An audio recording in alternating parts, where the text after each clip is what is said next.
The following program is made possible by supporters and friends of Biblical Foundations Academy International. Previously on Time Will Tell. You know, we have something in the Methodist tradition called sacred time. So I'll give you an example where we got this. Look, I think it's in Genesis. Oh, no, I'm sorry, it's in Exodus. Uh-oh.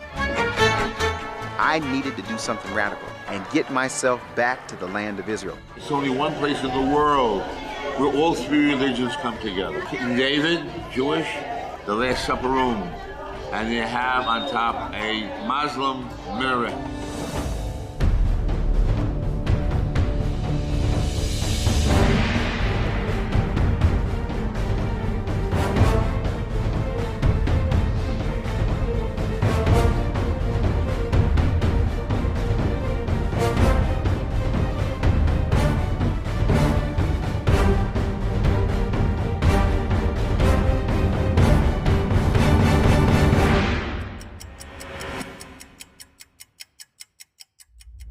As I was looking at our special clock tower, wondering what to do next, something happened. Was it my imagination or did the numbers on the face of the clock change? I found a man to help me confirm what my eyes were seeing. One side of the clock tower had Arabic numbers. 3 4 5 6 7 8 9 10 11 12. The other three sides all had Latin numbers. I knew that if I pursued understanding the Muslim side of things, I would be at odds with the religious police and the spiritual border patrol. Think about it. What is a Methodist doing hanging out with Muslims, trying to understand their perspective on God's clock? I started looking for the Israeli military, figuring they would know where the Muslims hang out and maybe even how to get approval to cross over the religious borders. Just when I was leaving to look for them, they were coming into the clock church looking for me. Well, at least I thought. After that encounter, it seemed that I ran into the military everywhere I went, even inside the Zion Gate. I finally decided to follow a young soldier to the Border Patrol offices to see if I could get approval to cross over for the purposes of understanding the Muslim perspective.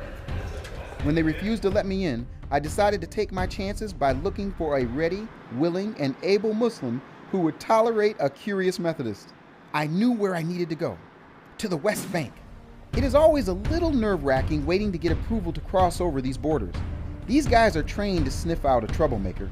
Call me a little paranoid, but it makes me even more nervous when border police get a call before my car arrives.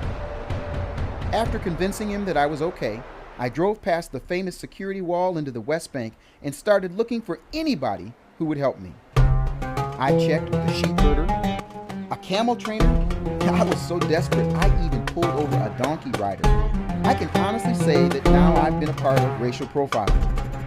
As he was approaching, I realized that there might be a bit of a language barrier. You know what they say, if you speak 3 languages, you're trilingual. If you speak 2 languages, you're bilingual. And if you speak 1, you're usually an American. I tried to greet him, but got no response. Let's just say it was a bit uncomfortable for all parties involved. I returned to Jerusalem in need of some good old-fashioned Arabic language encouragement, and man, oh man, did I find it. What do you like in Arabic? Yes. حبيتك وبحبك وحفضل أحبك على طول. إزيك يا حبيبي؟ وين قلبك؟ وين حبك يا حبيبي؟ Is good? After having myself a good laugh, I finally struck oil. I found the Islamic Art Museum of Jerusalem. And believe it or not, they were featuring an exhibit on clocks and watches. It was time to go in and see for myself. Who knows, I might actually find someone who is willing to help me cross the religious and cultural border. Eureka! Rachel Hasson, and I'm the artistic director and curator of the Islamic Art Museum in Jerusalem. We have here more than 5,000 pieces from all countries of Islamic art and from all periods. We have a workshop for school children to create special works of art. After they receive here a guided tour, they go and they make a small work of art, which also represent and of course connected to Islamic arts. We have many visitors from all the Arab villages around Jerusalem, from the south and from the north. And we do everything to bring the Arab population to know their own culture. At this point, I was a bit distracted thinking about the advertised clock and watch exhibit. I could hardly wait to hear about what I thought was the intricate Islamic clock in the lobby and the mysteriously heavily guarded dark room where the expensive Islamic watches were on display. The exhibition of watches and clocks, which is also considered to be, if not the best, at least the second or third best in the world, belonged to the father, Sir David Solomon, of Vera Bryce Solomon, the founder of the museum. He was very fond of old, fine timekeeping pieces, and he collected a fantastic collection composed mainly of the watches, very sophisticated watches of Abraham Louis Breguet, who was the watchmaker, French maker of the 18th, 19th century, and with the famous watch which he built that he dedicated to Marie Antoinette. And although it is, as I have said before, nothing in common between the Islamic and the watches and clocks. At that point, I knew I was digging in a dry oil well regarding our project.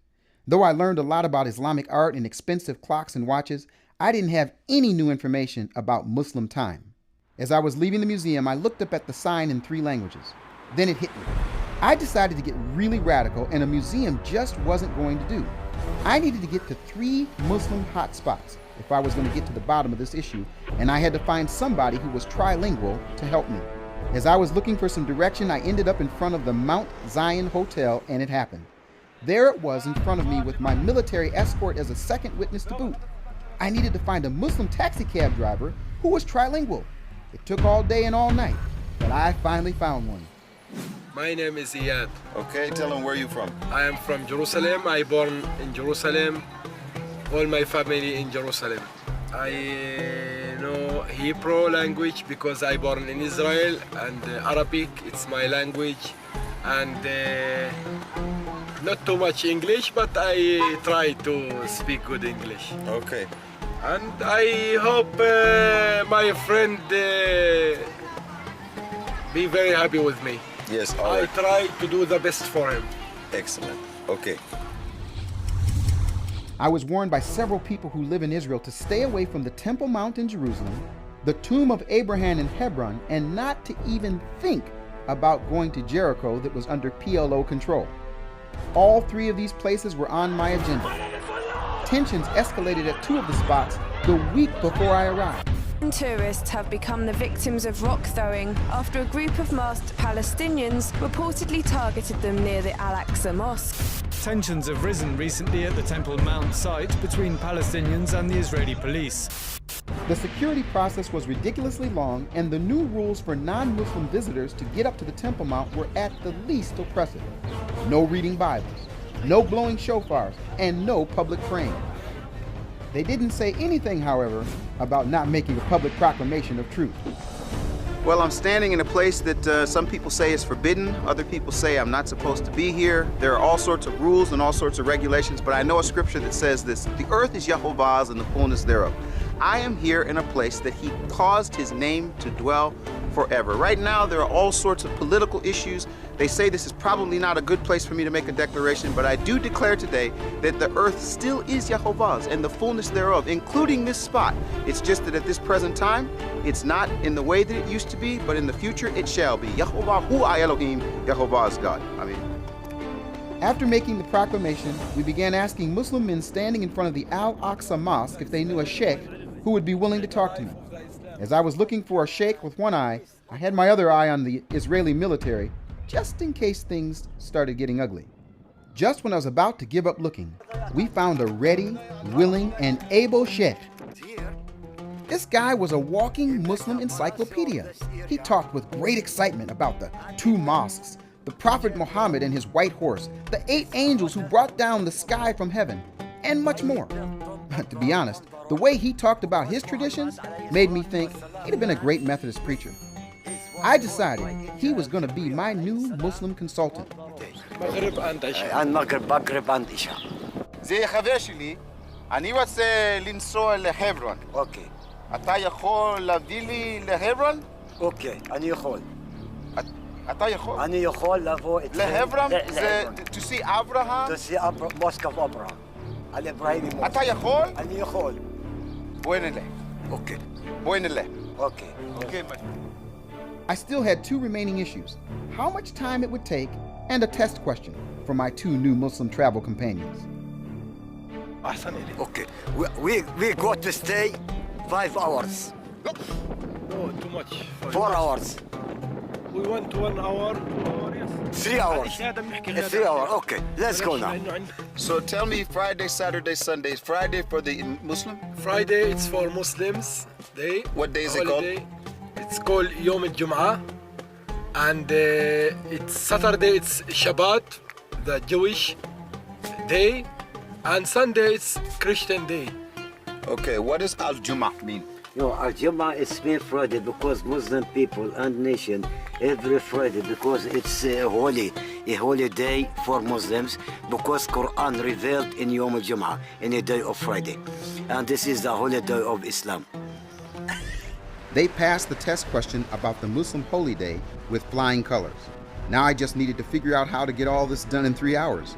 I could hardly believe I had found not one, but 2 Muslim men willing to help me out by traveling with me to the 3 Muslim hotspots.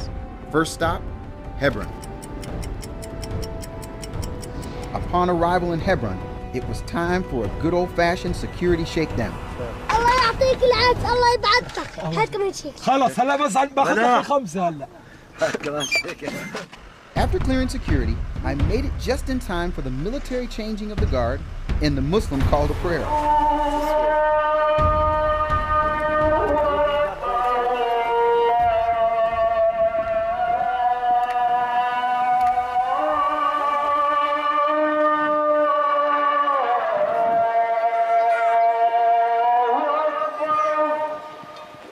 Well, I am here in Hebron, and I'm telling you something, this is an important place. This is the spot where Abraham, Sarah, Yitzhak, and Isaac, this is an amazing place. But what's most interesting to me is you have 2 different entrances.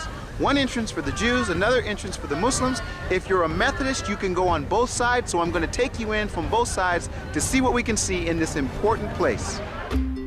First, I wanted to see the Jewish side of the mosque.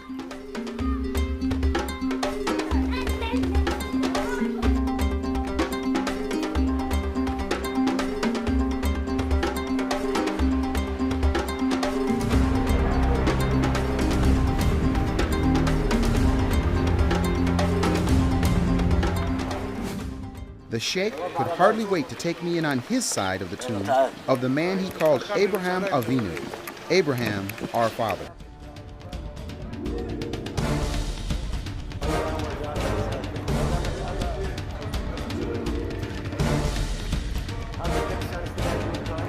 Abraham Avinu wife and Ismail, the son of Hagar.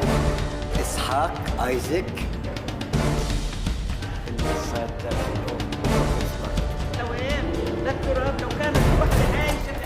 Just as I was ready to leave, I found a very interesting digital clock hanging on the wall of the mosque. It was in a prominent spot for all to see. There was the Muslim symbol of the crescent moon and the star, which symbolizes the Muslim reckoning of time. It had the month, the day, and the year, and past and future hours and minutes for prayer with English on one side and Arabic on the other side. On the bottom, it even had temperature and a countdown clock. Help me, Sheikh. This watch called prayer time, always, because prayer start from 4 o'clock morning to 5:30, and we have 12 o'clock called Zuhur, and we have Asr afternoon 4 o'clock, and we have night 2 times. One comes 6 o'clock, and once prayer night comes 7 o'clock. This is a prayer time for Islam. Did my eyes just do tricks on me again, or did the numbers change? Sure enough, I found the Muslim calendar Ronnie told me about. The Muslim calendar starts at 622 CE when Muhammad left Mecca for Medina. Because they don't have a correction to the lunar moon year. you need to have a correction of about, not exactly, 11 days, about 11 days, which is the difference between 354 to 365, but they don't have this correction. So every year, the year is shorter than the lunar year in 11 days. That means every year it begins 11 days, about 11 days earlier in the time of the summer, winter, fall, and so on. So that is why the Ramadan every year begins, the month of the Ramadan begins 11 days earlier. Well, maybe it's an enjoyable way of having your life, because you have changes from time to time. You're not stuck with the same thing for the rest of your life. So maybe it's interesting. I don't know. I never tried it. I started to see the connection between Jews and Muslims regarding their calendars. I wondered if Muslims had any connection with the ambassador of God's clock, Moses. I found out the Muslims have an entire mosque dedicated to whom they call the Prophet Moses. You know what I needed to do next? I had to see it for myself. As we traveled the long journey south to the mosque called Nebi Musa, the Prophet Moses, we talked about the clock and just about everything else you can imagine.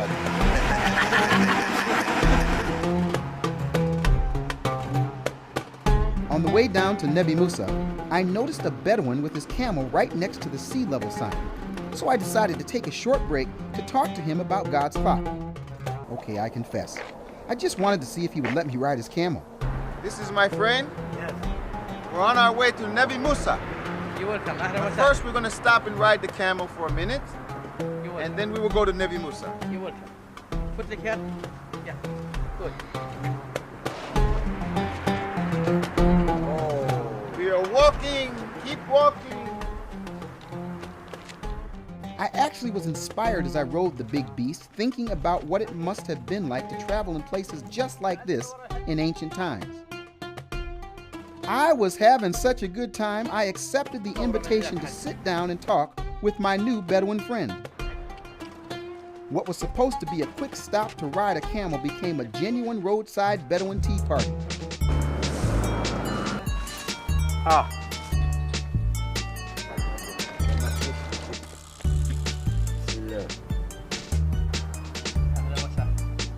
How many wives do you have? 3 wives.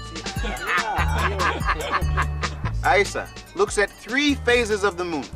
The first crescent of the moon, the middle of the moon, and the end of the moon. 3 different phases of the moon, but it is one moon to one God. Amen? Yes. Amen.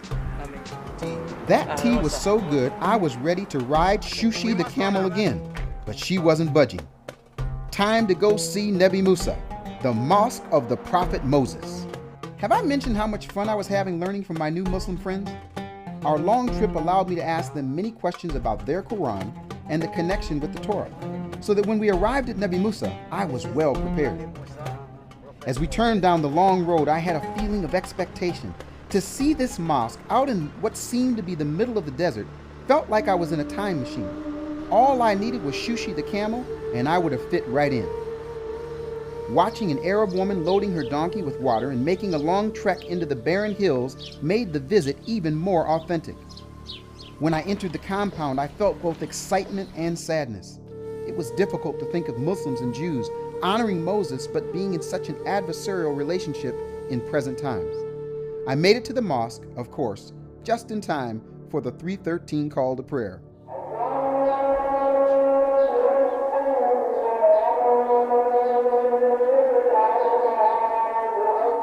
There was another digital clock on the wall keeping track of the 5 times to pray. This clock had all Arabic words and there was no switching between Muslim and Gregorian dates. You got to give the Muslims respect for their diligence in praying 5 times a day. There are some Methodists who don't pray 5 times a year. It really helped to have the Sheikh with me as he was able to get the gate unlocked so that I could actually go in and film in the room of Moses' tomb. Even though I knew Moses' bones were not in this tomb, the fact that there was an entire compound dedicated to Moses the prophet really caught my attention. I started wondering if the Sheikh And the Bedouin looked at the moon just like Moses did. When you see a piece from the moon, short from the moon, it means comes a new month to Muslims. What a day I have had today from morning until now, where I started at the Temple Mount with my Muslim brothers and sisters, getting a chance to understand where there's common ground in the midst of many tensions. From there, traveling all the way to Hebron, turning around from Hebron, coming all the way back here to the spot what they call Nabi Musa. This is the place where they honor the prophet Moses. There is an actual tomb there. It is not his tomb. They acknowledge that it's not his tomb, but they've set it aside as a special place for him. Why is this important to us? Because within the context of Moses, we find the first indication, the first time that the creator of the universe tells Moses, this shall begin the beginning of the year for you, the actual Chodesh. Behind me is the ancient city of Jericho, where I'm also going to take some time. Why is that important? Because just outside of Jericho was the first place where the people of Israel celebrated the Pesach, the Passover. All of it based on the actual moon, the actual month, the actual year, the actual calendar of the creator of the universe. My Muslim brothers and sisters have taught me today that there's common ground regarding this moon, this calendar, and that together they are attempting to live by God's clock. One last stop before calling it a day, or a night. It was time to visit the reportedly dangerous Jericho. I noticed some wild camels on the side of the road, but they didn't look as nice as my Bedouin friend Asa's camel Shushi. I decided to keep moving. As we prepared to cross into Palestinian-controlled territory, I was trying to figure out what to say if we were stopped. What was a Methodist doing with Muslims looking for Moses' moon?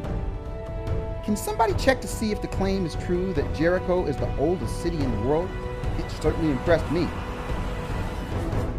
Since it was getting late and I wanted to see as much of ancient Jericho as possible, I had an idea for an adventure I called the Power of Perspective.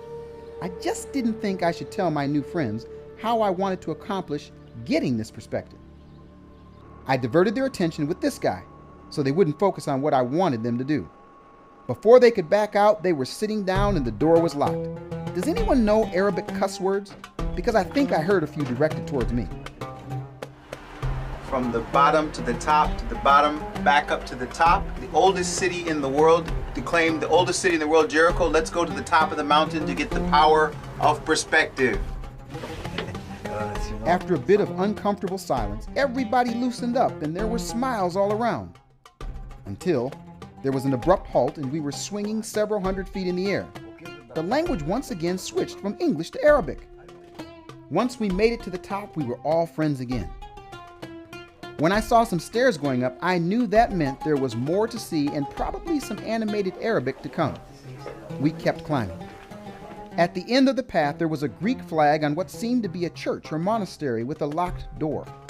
I imagined a young monk looking through the peephole and seeing a Muslim sheikh with a brown-skinned, bald-headed cameraman and deciding not to answer. I found out that this was a monastery built to memorialize the temptation of Jesus. Though the door was locked, the perspective from the top was well worth the trek. I was trying to decide what was next, the Jewish or the Christian perspective on God's clock. As I looked over the beautiful scenery, I just couldn't resist the temptation to give my perspective about that first Passover celebration in the new land on the full moon of the first month, or as we are learning, the first Chodesh. Can somebody say wow? I mean, talk about a picture being worth more than 1,000 words. The view from up here is amazing. Getting on a cable car, I had no idea that the cable car even existed. I'm in here in a city that's under Palestinian authority, and I'm just letting you know, I am enjoying myself in Jericho, not only because of what I'm seeing, but because of the significance of this place as it pertains to our project. Our project based on the idea that God has a clock. God has meetings, and the people of Israel, when they crossed over the Jordan, before they came and conquered Jericho, the first thing they did is they looked up in the sky, they counted the days, they knew exactly according to what God had told Moses and Aaron of when the celebration took place, and guess what? They didn't need any scientific calculations, they weren't confused, there was no issue of when the spring equinox was and when it wasn't. They simply looked up at his clock and they enjoyed themselves having a meeting with God. Would it be that we become just like the people of Israel and rediscover his clock and celebrate his Moedim, his appointments in his time according to his way? As I was walking down the mountain, I decided to keep the progression from Muslim to Christian to Jewish, and then I noticed something that deserved a second look. Were my eyes playing tricks on me a third time, or was that a fire? Not to be overly dramatic, but I understood a little better why Moses would stop to look at a burning bush. I also knew what was next regarding the journey of discovery. It was time to tell my Christian tradition to let my people go regarding the reckoning of time so that they could worship our Heavenly Father according to His will, His way, and His word. I invited my Muslim brothers to sit down and break bread with me as a way of thanking them for taking time to share with me their perspective on God's clock. As we headed down from the mountain, things were quite peaceful. So much so, I asked for one last stop. It was as if Jericho was saying, "You are getting closer to understanding the common ground of God's clock. If only Muslims, Christians, and Jews would understand the same thing." Join me in the next episode as we continue the process of discovery about God's clock from the Christian perspective. Take the journey with me beyond the clock chaos planted in traditional soil in Jerusalem to the root of the problem far away in Rome. We will take time to understand ancient temples and obelisks to modern churches and clocks as we search for answers. This is only a small sampling of the many people, places, and things I encounter as we delve deeper into the Time Will Tell series.